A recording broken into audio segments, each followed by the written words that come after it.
Welcome to the regularly scheduled meeting of the Community Development and Regulatory Services Committee for today, March 28th. I've been joined by council members Reich, Fry, Quincy, and Cano, which is a quorum of the committee. Yes, I have laryngitis. I'm working on it. If you can't hear me, I'll talk louder. We have 16 items on our agenda today. The consent agenda is items 8 through 14. They include the regular liquor, business, and gambling licenses, business license operating conditions for Leaning Tower of Pizza, the issue with regard to public consumption at the Downtown East Commons, awarding exclusive development rights for 695 and 699 Lowry Northeast, a joint powers agreement with the county for our emergency solutions grant, a contract with the Workforce Association for our regional workforce planning, and a contract with Hennepin County for job fairs. Are there any items on the consent agenda, items 8 through 14, that anyone would like to pull for discussion? Councilmember Reich. Brief comment on one item, Madam Chair, regarding Lowry Avenue. Feel free. Thank you. A much anticipated improvement node for the avenue. We have a comprehensive plan that we developed with the Hennepin County, but very little evidence of that plan being implemented. That will change with this project. We have the creative economy in full force, a model that will not only empower artists to be owners, but to empower community to be connected to the creative economy in Northeast Minneapolis. So I normally don't make comment on projects that are on consent, but I thought this was an exception. Thank you for your comments, Councilmember Reich. It is an exception. On the motion to approve all of the consent items, signify by saying aye. Aye. Any opposed? Those items are approved. We'll then move to our public hearing items, starting with item number 1, which is a joint public hearing with the MCDA Board of Commissioners, of which we have in attendance today Commissioner Cano, Quincy, Fry, Reich, and myself as the chair. Mr. Curtis, welcome. Thank you, Madam Chair, members of the committee. What you have before you is a request for up to $1.8 million of bank direct revenue bonds to be issued for Accessibility Incorporated. Accessibility Incorporated provides services to the community to people who have barriers to employment, both physical and mental. This bond issue would refinance approximately $1 million of existing debt and allow about $800,000 of improvement of their facility at 360 Hoover Street Northeast. And the buyer of these bonds is Bremer Bank. Are there any questions for Mr. Curtis on item number 1? Seeing none, thank you for your report. We'll open the public hearing for the MCDA as well as the committee for item number 1, which is a bond issuance for Accessibility Incorporated. Is there anyone here to speak to this issue? Anyone? Anyone? Seeing none, we'll close the public hearing. Councilmember Quincy. Thank you, Madam Chair. I'd like to move approval of the bond issuance. Item number 1 has been moved for approval. Further comments or questions? Seeing none, all in favor signify by saying aye. Aye. Any opposed? That item is approved. We'll move on to our regular public hearings held by the Community Development Committee, starting with item number 2. Mr. Wilson.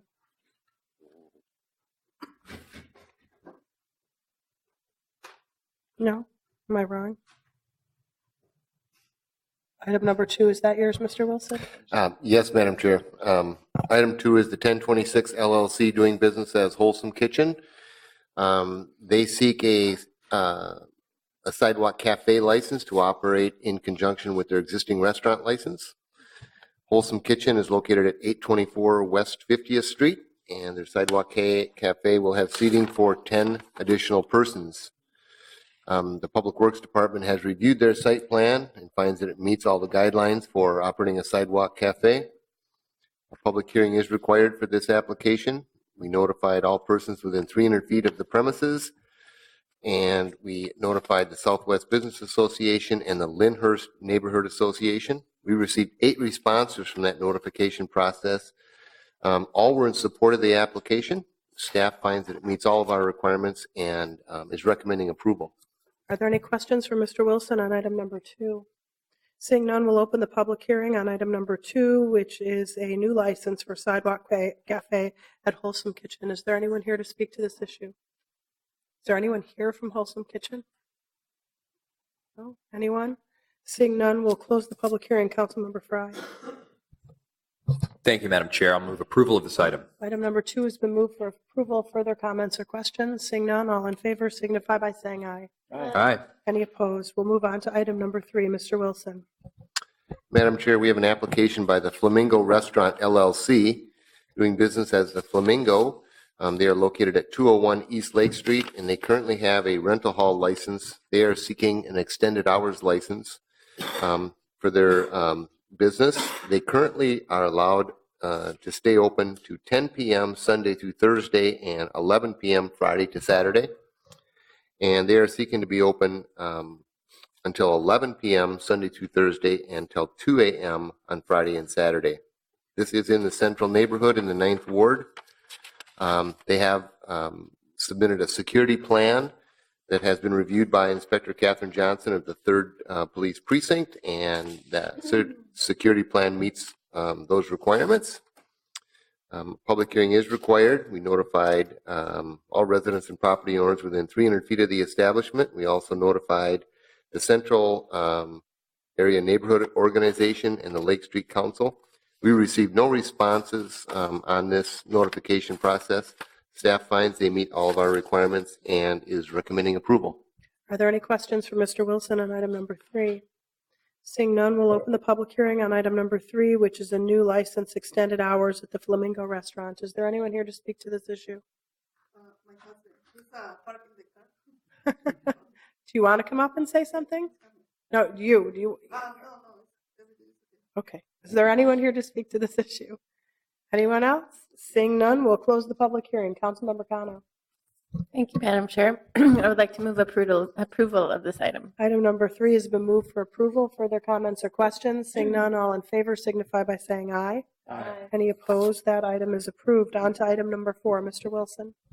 Madam Chair, we have an application for an on-sale liquor license Class E with Sunday sales by Spitz, Minnesota, Inc., doing business as Spitz at 518 Hennepin Avenue East. Spitz has operated with an on-sale wine and beer license, Class E, since last April 2016. And also at this site, the Wild Rose Cafe held a wine and strong beer license from 2003 to 2013. This is located in the Marcy Homes neighborhood in Ward 3. They have interior seating for 94 persons and outside dining for 8 persons. They do plan to be open until 11 p.m. Sunday to Thursday and till midnight Friday and Saturday. Principal owners are Christopher Law and Jeffrey Law. Again, they have currently been operating with a wine and beer license since last April and have operated well and are in good standing with city offices.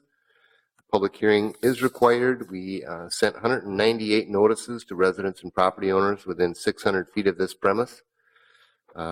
We also posted 5 multifamily dwelling buildings in the area, and we notified the Nicollet Island East Bank Neighborhood Association and the Northeast Minneapolis Chamber of Commerce.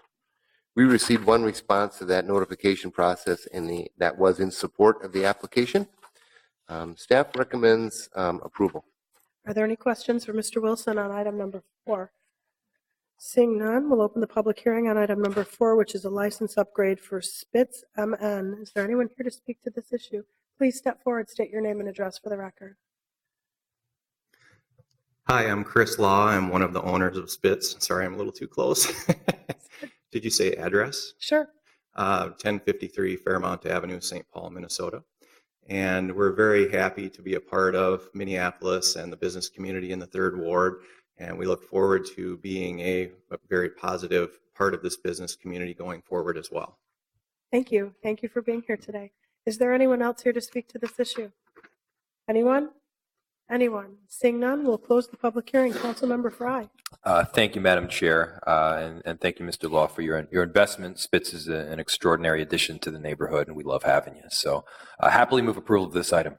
Approval of item 4 has been moved. Further comments or questions? Seeing none, all in favor signify by saying aye. Aye. Any opposed? That item is approved. Thank you for being here today. We'll move on to item number 5. Mr. Wilson.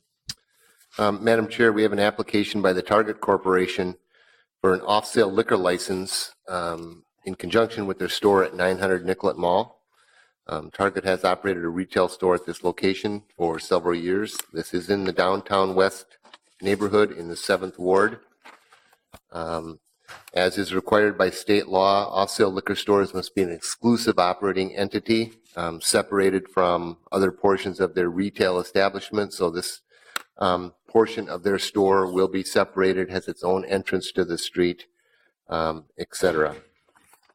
This application does require a public hearing. We sent 95 notices to property owners and residents within 400 feet of this business. We also notified the Downtown Minneapolis Neighborhood Association, the Warehouse District Business Association. We received no responses for or against this application. Staff finds that they meet all of our requirements and would recommend approval. Are there any questions for Mr. Wilson on item number 5? Seeing none, we'll open the public hearing on item number 5. Is there anyone here to speak to this issue? Please step forward, state your name and address for the record. Hi, my name is Murray Williams. I'm the store team leader at the 900 Nicollet Mall store. Been there for 15 years since it opened. I can tell you that I'm excited to be here to talk about the $10 million investment in our store. I've been listening to our guests for 15 years about all the needs and what we need to change and all of that, and I'm happy to tell you we're going to get all of that in this. Essentially a brand new store.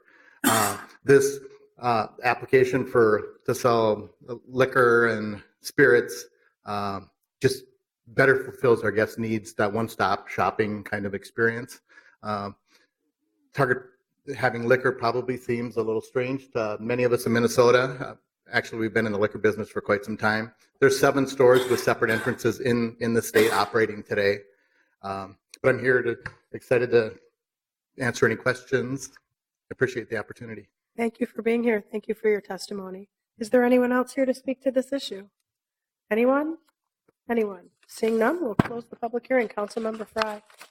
Thank you, Madam Chair. I'm from the East Coast, so this is not weird for me at all. And so I will move approval of this item.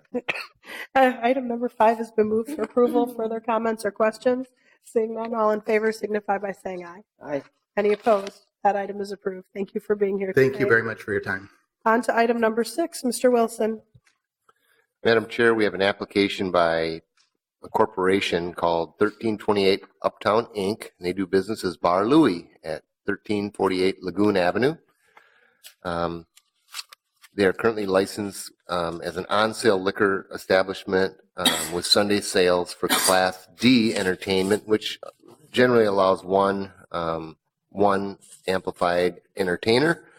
They are seeking an on-sale liquor license Class B, which allows nightclub level entertainment. The applicant indicates in their application that they wish to upgrade this entertainment to allow DJ events indoors only. Their exterior of their premises will continue to be Class E, which is no live entertainment provided. This application does require a public hearing. We notified all residents and property owners within 600 feet. We notified the Uptown Business Association, the Lowry Hill East Neighborhood Association, and the Lowry Hill Neighborhood Association. We received no responses for or against the application. We believe that the security plan provided by the application and their ability to operate this bar historically is giving us confidence to recommend approval of this Class B license for Bar Louie. Are there any questions for Mr. Wilson on item number 6? Seeing none, we'll open the public hearing on item number 6, which is a license upgrade for Bar Louie. Is there anyone here to speak to this issue? Anyone? Is there anyone here from Bar Louie? Okay. Anyone to speak? Seeing none, we'll close the public hearing. Councilmember Fry. Thank you, Madam Chair. I will move approval of this item. Approval of item number 6 has been moved. Further comments or questions? Seeing none, all in favor signify by saying aye. Aye. Any opposed? That item is approved. We'll move on to item number 7, which is the chair's change to late night entertainment. Ms. Roberts, thank you for your fast work on this. Thank you. Committee Chair Goodman, committee members, I'm Linda Roberts, Assistant Manager in Business Licensing. I'm here to give a brief presentation about the amendment that's before you today. Currently, on-sale alcohol establishments are allowed to temporarily expand their licenses to enhance their business. For example, they expand their physical space for block parties, and they expand the level of entertainment to provide bands. These expansions require an application and a review by staff and are not granted to businesses that are not meeting minimum licensing standards. Our business community really appreciates the ability to expand their licenses in this manner and understands their responsibilities. We get very few complaints, and if we do receive complaints about an event, we are not obligated in the future to approve expansions, and if the complaints aren't properly mitigated by the licensee.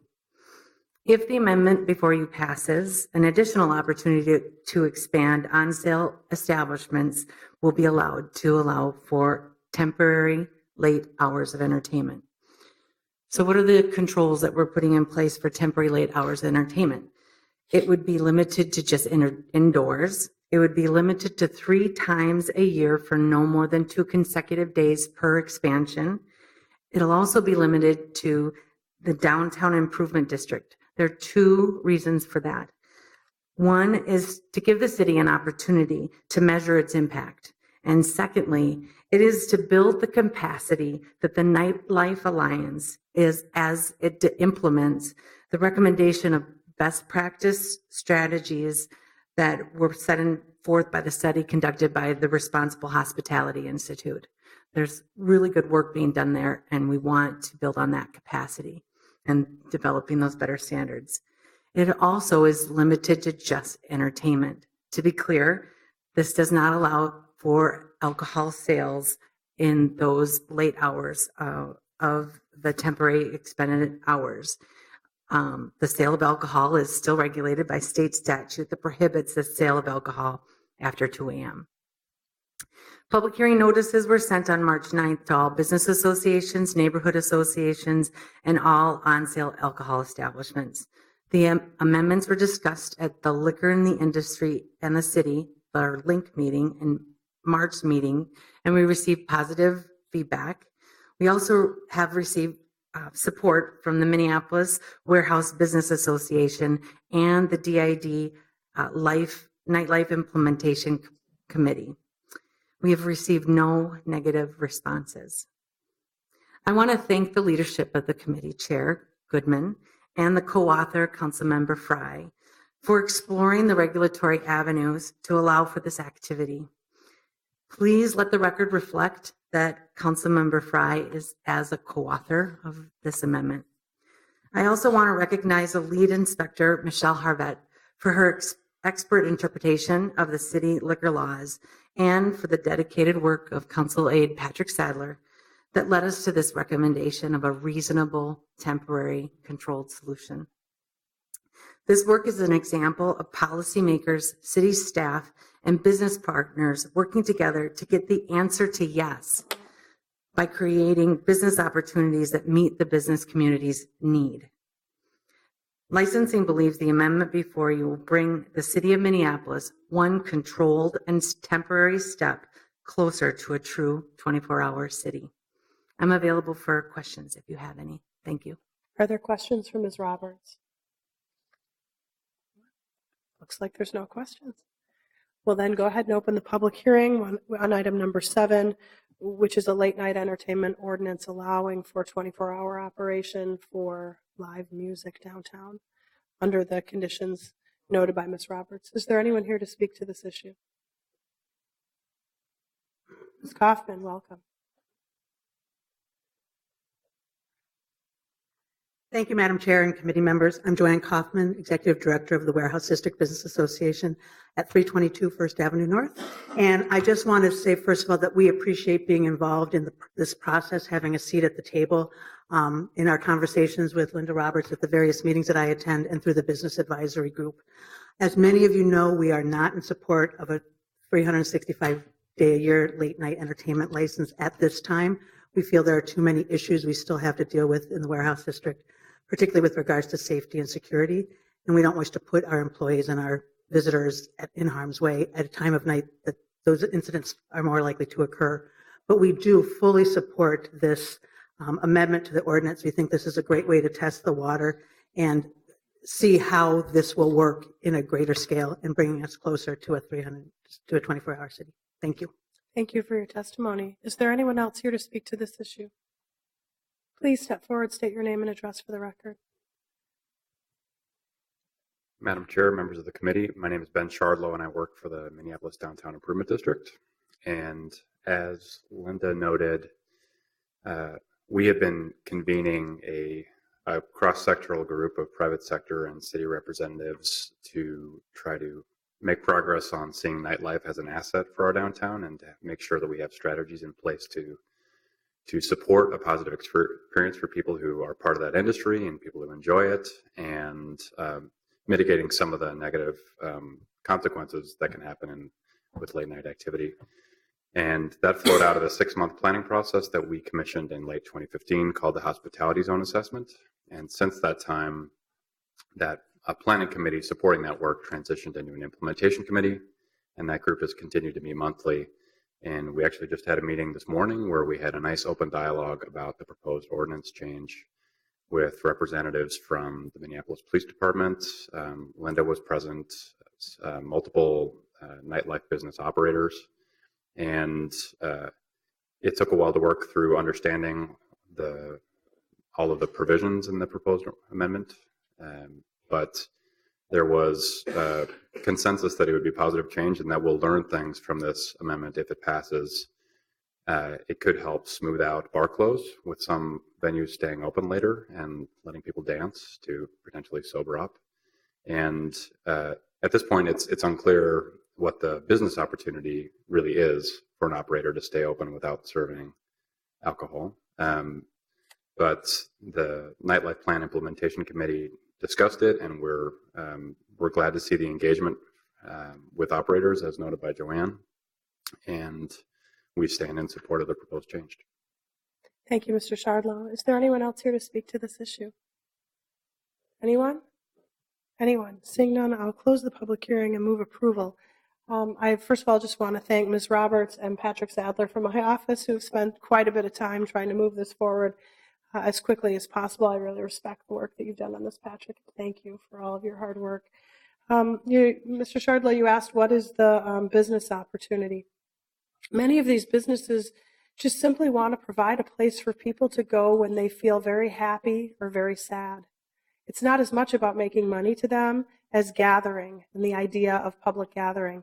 In this particular situation, as many of you know, it came up as a result of the death of Prince, and First Avenue wanting to be open to allow people to share their grief and share their celebration of his life in their venue 24 hours. And Mr. Wilson was able to make that happen. And we found out from that experience that we probably could allow that to happen a couple times more. And so although these businesses don't make money on selling liquor and they incur staffing costs as well as security costs, they're acting as good citizens and good stewards in our community in terms of providing a place for people to come together, because music in many ways is a universal language that most people can share in their life milestones. So I think this really comes from a really incredible place in the heart of many of the warehouse district businesses in particular. And I think that while they don't want to see a gigantic change all at once, this is one giant step closer. I'm coming right up actually on the anniversary of the death of Prince. So I appreciate the very fast and hard work on this from a number of people. Rarely is there consensus in the downtown area about issues of liquor and late night operations. This was one where everyone really came together. Further comments or questions on item number 7? Seeing none, all in favor signify by saying aye. Aye. Any opposed? That item is approved. We'll then move on to our 2 discussion items, starting with item number 15. Ms. Brennan, welcome.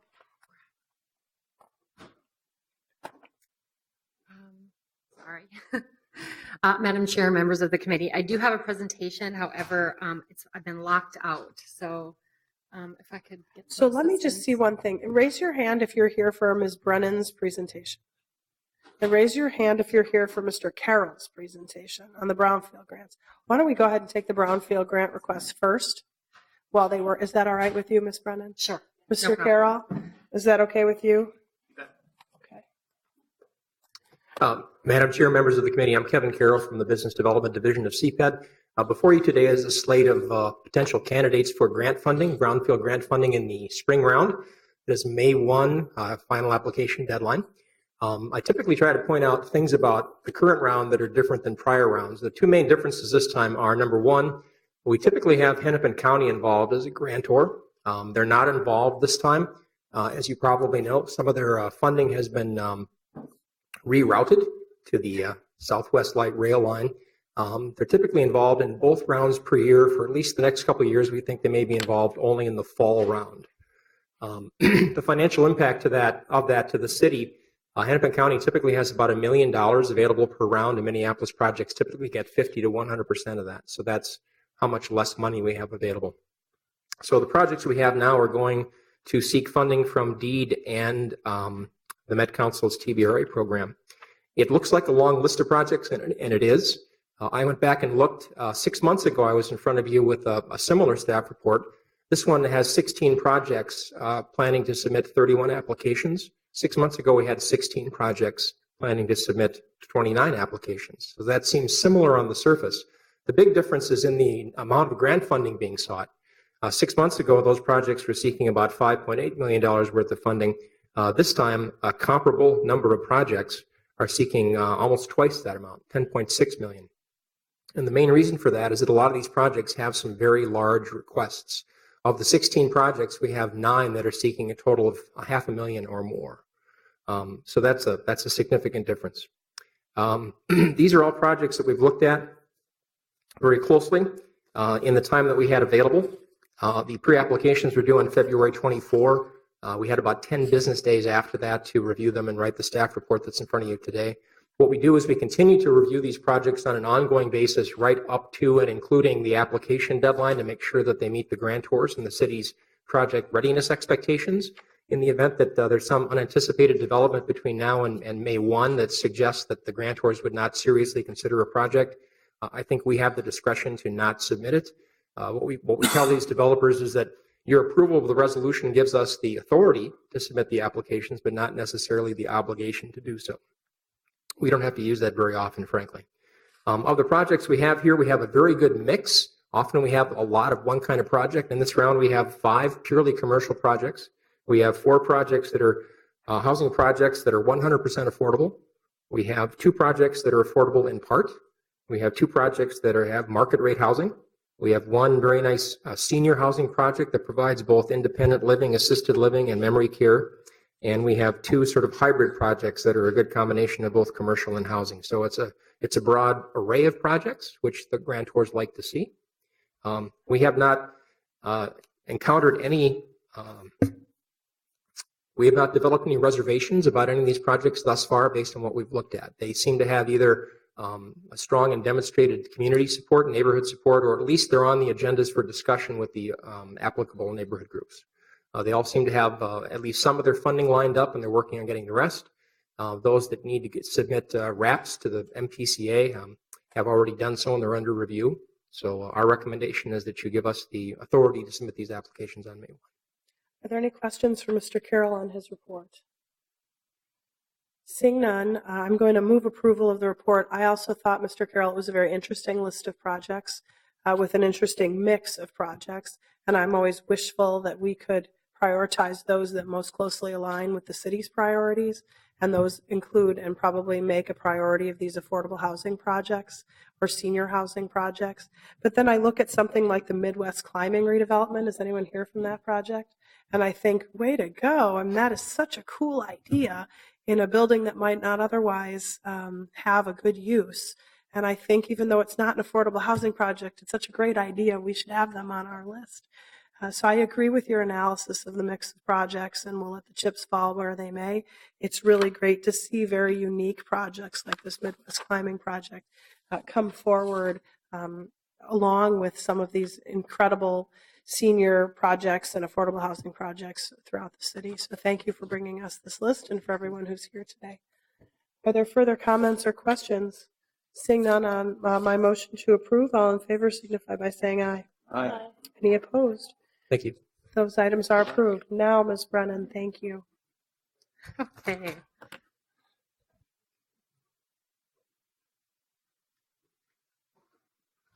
Okay, Madam Chair, members of the committee, thank you. As you know, the City Council adopted a 2017 budget that included a $1.5 million appropriation for a NOAA preservation program. So I'm here before you today to request approval of the guidelines and the documents for the implementation of that program. Some background and some numbers about the existing supply of rental housing in the city of Minneapolis.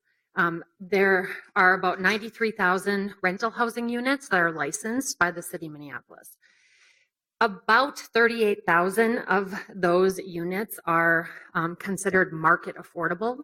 In other words, they don't have any kind of subsidy attached to them, but they have rents that are affordable at 60% of the area median income. And that income, as you can see there, ranges from about $36,000 to $51,000 a year, with rents at $900 to $1,200 a year. Now, this number is already dated. We don't collect this data as part of our rental licensing program, so we don't know in real time what the status of our affordability is in our non-subsidized rental stock. The Greater Minnesota Housing Fund hired a market